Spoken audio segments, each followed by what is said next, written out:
है lattice energy क्या होती है? Energy released when 1 mole ionic solid is produced from gaseous ions taken from infinity to the bond distance. समझो जरा क्या लिखा है। लिखा है कि गैसियस आयंस, ध्यान देना, आयंस कैसे कैसे आयंस चाहिए? गैसियस आयंस चाहिए। ध्यान दो, कैसे आयंस चाहिए? Gaseous ions. तो अगर गैसियस आयंस जो शुरुआत में बहुत दूरी पर हैं, उनके बीच कोई अट्रैक्शन का फोर्स नहीं है, मतलब इनफाइनाइट पर रखें या कहो बहुत दूर रखें कि शुरुआत में कोई अट्रैक्शन नहीं, फिर अट्रैक्शन के कारण वो पास आते हैं और बॉन्ड बनाते हैं, तो उस दौरान उस अट्रैक्शन के कारण जो एनर्जी रिलीज हुई उसका नाम लैटिस एनर्जी। फिर से पढ़ूं, देखो क्या लिखा है। Energy released when 1 mole ionic solid is produced. जो बनेगा वो क्या होगा? आयनिक सॉलिड होगा, NaCl सॉलिड 1 मोल। और किन से बनेगा? गैसियस आयंस से, मतलब Na प्लस गैस और Cl माइनस गैस। तो जो एनर्जी रिलीज होगी उस एनर्जी का नाम लैटिक्स एनर्जी। ध्यान रहे कि तुम इतनी ही एनर्जी अगर आयनिक सॉलिड को वापस दे दो तो वो फिर से गैसियस आयंस में टूट जाएगा, उसका नाम भी लैटिक्स एनर्जी। मतलब अगर Na plus gas Cl minus gas से NaCl सॉलिड बना तो एनर्जी रिलीज हुआ, वो भी लैटिक्स एनर्जी। और अगर NaCl सॉलिड को तुमने दोबारा गैसियस आयंस में तोड़ा तो एनर्जी एब्जॉर्ब हुई, उसका नाम भी लैटिक्स एनर्जी। तो लैटिक्स एनर्जी बेसिकली किस वजह से है? लैटिक्स एनर्जी आपके कैटायन और एनायन में लगने वाले अट्रैक्शन की वजह से है। और आज ही हमारी चर्चा हुई है कि अगर कैटायन पर चार्ज प्लस Q1, एनायन पर चार्ज माइनस Q2 हो और इनके बीच का दूरी R हो, तो इनका जो अट्रैक्शन के कारण पोटेंशियल एनर्जी है उसका formula 1/4 pi epsilon not K Q1 Q2 divided by R। Confuse मत होना, फोर्स के फार्मूले में R स्क्वायर है, एनर्जी के फार्मूले में R की पावर 1 है। मतलब किसी कंपाउंड की जो लैटिस एनर्जी है, लैटिस एनर्जी का फार्मूला कैटायन एनायन का charge divided by distance R। Force होता तो R स्क्वायर होता, एनर्जी में एक पावर कम होती है और ये कांस्टेंट तो है ही। इसका मतलब तुम्हारी लैटिक्स एनर्जी एक तो चार्ज पर डिपेंड करती है और दूसरी साइज पर। चार्ज के डायरेक्टली प्रोपोर्शनल और साइज के इनवर्सली प्रोपोर्शनल। चार्ज बढ़ेंगे लैटिस एनर्जी बढ़ेगा, साइज बढ़ेगा दूरी बढ़ेगी, अट्रैक्शन कम होगा, लैटिस एनर्जी कम होगी। तो अब क्वेश्चन राइज होता है कि मान लो अगर कभी किन्हीं दो कंपाउंड्स की लैटिस एनर्जी कंपेयर करना हो तो हम क्या करेंगे? मान लो मैंने कहा कि भाई सोडियम क्लोराइड और कैल्शियम क्लोराइड की लैटिस एनर्जी जरा कंपेयर कर लो, तो कैसे कंपेयर करें? तो हमारी लैटिस एनर्जी दो चीजों पर डिपेंड करती है। हमारा लैटिस एनर्जी दो चीजों पर डिपेंड करता है। किस पर? चार्ज और साइज। बड़ा फैक्टर क्या है? बड़ा फैक्टर है चार्ज। मतलब जब भी कंपेयर करना पहले चार्ज से चेक करना। देखो हमारा सीक्वेंस रूल है कि पहले चार्ज चेक करेंगे और फिर साइज। सीक्वेंस रूल का मतलब पहले चार्ज का नियम लगाएं, सीक्वेंशियली लगाएं, क्रमानुसार लगाएं, 1 by 1। तो पहले चार्ज चेक करो, चार्ज से आंसर ना आए तब साइज। जैसे इन दोनों में अगर देखा जाए और इनका Q1 Q2 निकालें तो देखो यहां Na पर +1 Cl पर -1, तो 1 × 1 1, Q1 Q2 1 हो गया। अब यहां भी कंफ्यूज मत होना कि आपने +1 -1 क्यों नहीं लिया, 1 1 क्यों लिया? क्योंकि लैटिस एनर्जी रिलीज होती है, अगर माइनस लोगे तो वो अपने आप नेगेटिव आ जाएगी। तो मैंने यहां सर मैग्नीट्यूड की बात की है, कितनी रिलीज होगी, मैग्नीट्यूड। और यहां देखो कैल्शियम पर +2 और क्लोरीन 2 भले ही हैं लेकिन दोनों क्लोरीन पर -1 है, तो इसलिए तुम 2 माइनस नहीं रखोगे, 1 रखोगे, आएगा 2। मतलब Q1 Q2 कैल्शियम पर +2 क्लोरीन पर -1।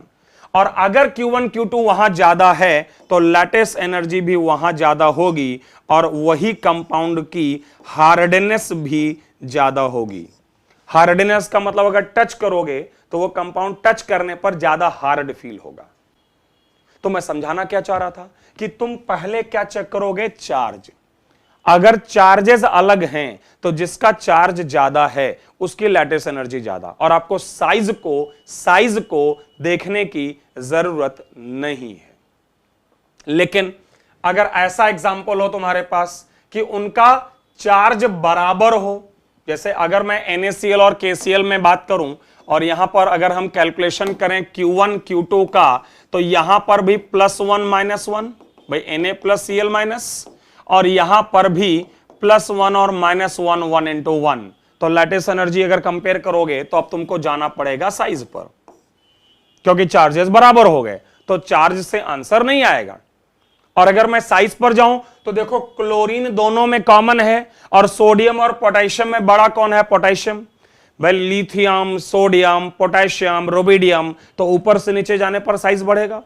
तो सोडियम और पोटेशियम में बड़ा कौन है? पोटेशियम। तो जरा जल्दी से मुझे बताओ लैटिस एनर्जी किसकी ज्यादा होगी? सोचो जल्दी से। अगर साइज पोटेशियम क्लोराइड का ज्यादा है तो लैटिस एनर्जी पोटेशियम क्लोराइड की कम होगी।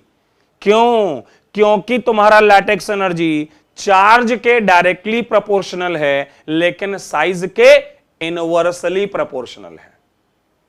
समझ आ गया? तो अब मेरा सजेशन ये रहेगा कि कुछ एक क्वेश्चंस यहां पर मैंने रखे हैं आपके लिए, बेहतर होगा इनकी लैटिस एनर्जी को आप कंपेयर कर डालें और उससे कॉन्फिडेंस भी आ जाएगा। और मैं सजेशन ही दूंगा कि वीडियो को पॉज कर दो फटाफट, ठीक है, और एक बार तुम लोग सॉल्व कर लो फिर मेरा सॉल्यूशन देखना। ओके, तो इसको तुम सॉल्व करो पहले वीडियो रोककर, फिर मेरा सॉल्यूशन देखो। तो अब मैं आपको सॉल्यूशन दे रहा हूं। पहले केस में अगर तुम चार्जेस की बात करो तो +1 और -1 सब जगह बराबर है, और अगर चार्ज बराबर है तो देखोगे साइज। और यह बात तुमको भी पता है कि ऊपर से नीचे जाएं या लेफ्ट से राइट जाएं तो यहां पर साइज जो है ये सीजियम क्लोराइड है, यहां 2 नहीं है। तो लिथियम से सीजियम साइज बढ़ेगा, और साइज बढ़ेगा तो लैटेक्स एनर्जी घटेगी। क्लियर? Next question. यहां भी चार्जेस सेम है, आप चेक करो सेकंड क्वेश्चन में, और लेफ्ट से राइट जाने पर बेरिलियम से स्ट्रोंशियम साइज बढ़ेगा तो लैटेक्स एनर्जी घटेगी। क्लियर? अगला क्वेश्चन देखो, +1 -1 +2 -1 +3 -1, तो ऑब्वियसली चार्ज बढ़ रहा है। Q1 Q2 लेफ्ट से राइट बढ़ रहा है तो लैटिस एनर्जी बढ़ रही है। Next case, sodium +1 sulphate -2, magnesium +2 sulphate -2, aluminium +3 sulphate -2। अब Q1 Q2 अगर चेक कर डालो तो 1 into 2 2 into 2 3 into 2 चार्ज बढ़ रहा है तो लैटेक्स एनर्जी बढ़ेगी। अगला question, Na+1 F-1 rubidium +1 iodine -1, charges बराबर हैं, चार्जेस बराबर हैं, तो अब साइज देखो। अच्छा, एक खास बात इस क्वेश्चन की है कि कैटायन भी डिफरेंट है और एनायन भी डिफरेंट है। इस क्वेश्चन में कैटायन भी डिफरेंट और एनायन भी डिफरेंट, लेकिन आपको मालूम है कि सोडियम और रुबिडियम में रुबिडियम का साइज बड़ा और फ्लोरीन और आयोडीन में आयोडीन बड़ा। इसका मतलब यह हुआ कि रुबिडियम आयोडाइड का कैटायन भी बिगर, एनायन भी बिगर, तो वो बड़ा हो गया, लैटेक्स एनर्जी घट गई। बट वही अगर तुम यहां सॉल्व करो इस क्वेश्चन में, देखो Na+Rb-, नो डाउट सोडियम और रुबिडियम में कैटायन रुबिडियम बड़ा है, और एनायन आयोडाइड और फ्लोराइड में आयोडाइड बड़ा है। तो समस्या क्या है? समस्या यह है कि कैटायन यहां बड़ा और एनायन यहां बड़ा, कैटायन इसका बड़ा, एनायन इसका बड़ा, तो हम ये कैसे पता करें कि एग्जैक्टली कौन बड़ा होगा? जैसे हमें से कुछ लोग सोच सकते हैं कि नहीं नहीं यार, आयोडाइड तो काफी नीचे होता है, बड़ा होगा, तो कोई और कह सकता है कि यार नहीं नहीं रुबिडियम बड़ा होगा। तो ऐसे हम लोग बात नहीं करते हैं। मतलब मैं तुमको ये कहना चाह रहा हूं कि मेरे हिसाब से ऐसे क्वेश्चंस के लिए हमारा जवाब है नो कमेंट या अनप्रेडिक्टेबल, नहीं बता सकते, क्योंकि जब तक एग्जैक्ट साइज हमको नहीं पता होगा तो हम कैसे कंपेयर करेंगे। तो ऐसा क्वेश्चन आपके लिए नहीं होगा, डोंट वरी। और ऐसा क्वेश्चन तुम तभी कर पाओगे जब साइज का एग्जैक्ट आइडिया हो। सो डोंट वरी, ऐसे क्वेश्चंस आपके सामने नहीं आएंगे।